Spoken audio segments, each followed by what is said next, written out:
Hello and welcome. We start with Niger in West Africa. The spat between the junta-led Sahelian nation and its former colonial power France is escalating. In the latest, Niger Junta has taken control of a uranium mine, which was operated by a French nuclear firm called Orano. The firm says it has lost the operational control of the Somair mine in Niger.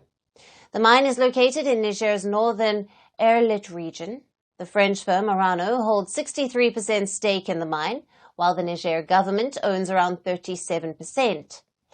Now, France managed to secure exclusive access to Niger's uranium supply through various agreements after Niger's independence in 1960. However, French operations in the country have taken a hit after a military coup in the country in 2022, led by General Abdourahmane Tiani. Now, the French firm Orano says that decisions made at Somair's board meetings are no longer being enforced, despite its higher stake. The company is also facing a lot of financial burden, due to which it suspended production at the mine in October this year. Around half of the annual production in the region are also being blocked from exports. Now, the firm said in a statement that for months it has been warning of the interference that the group has been suffering in the governance of Somair mine. It now plans to defend its rights while keeping the door open for an accord with the Niger government. This development comes as the military-led government of the uranium-rich Niger has increased pressure on foreign investors in the country. In June, authorities withdrew Orano's permit to exploit one of the largest uranium deposits in the world, the Uranium mine, which holds an estimated 200,000 tons of heavy metal. Niger accounts for about 5% of the global uranium output. It is the world's seventh largest uranium producer.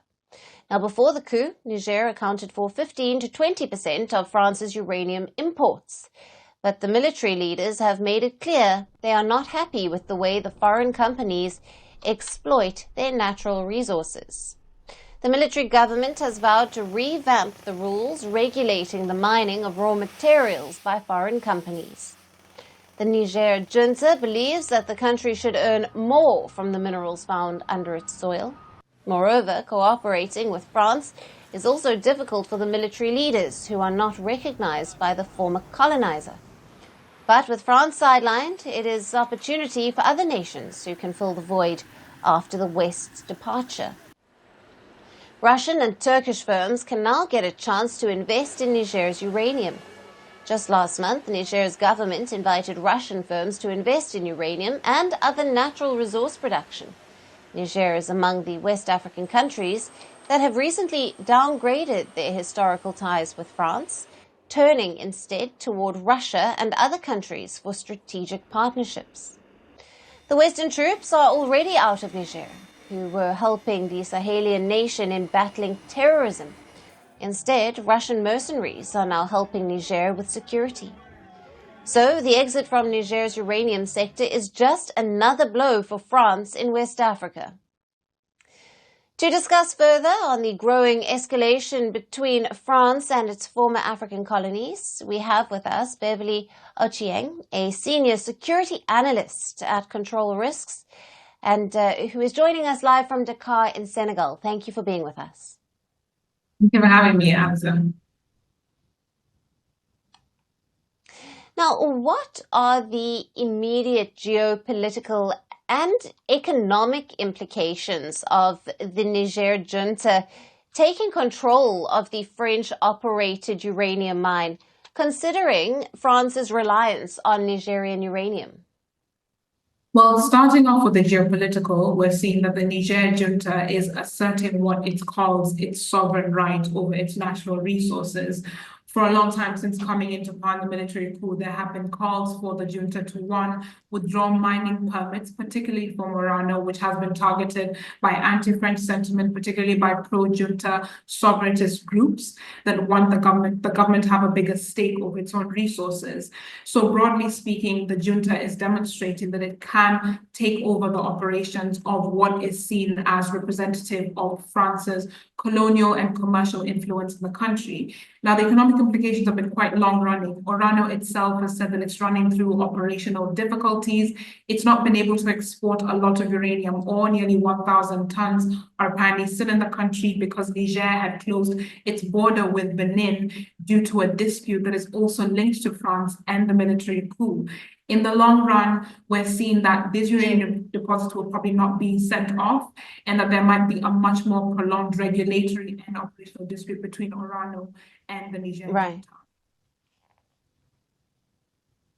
Right. And Beverly, how does the potential transfer of control of the mine to Russia align with the broader geopolitical shifts in Africa that we have seen?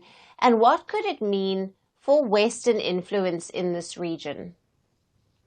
I mean, it demonstrates that there will be prolonged geopolitical tensions. And on one side, it'll always juxtapose Russia against the West and also French influence that is dwindling in the region, especially now that forces are being asked to leave. And that's been a big representation of what France's diplomatic footprint is. We are seeing other powers coming into the region. Niger has made overtures to Turkey to be able to buy resources in the country, including uranium, as well as Russia. They're turning to countries like Iran. There have been rumors that there was a deal to sell some of the uranium to Iran. So there's an entry of countries that have been antagonizing Western powers. It also means that there will be much more bigger shifts in the region. We've seen the Sahel tilting towards Russia and tilting towards its allies, and Western diplomatic influence considerably reducing. And what strategies could France and its allies employ to address this setback?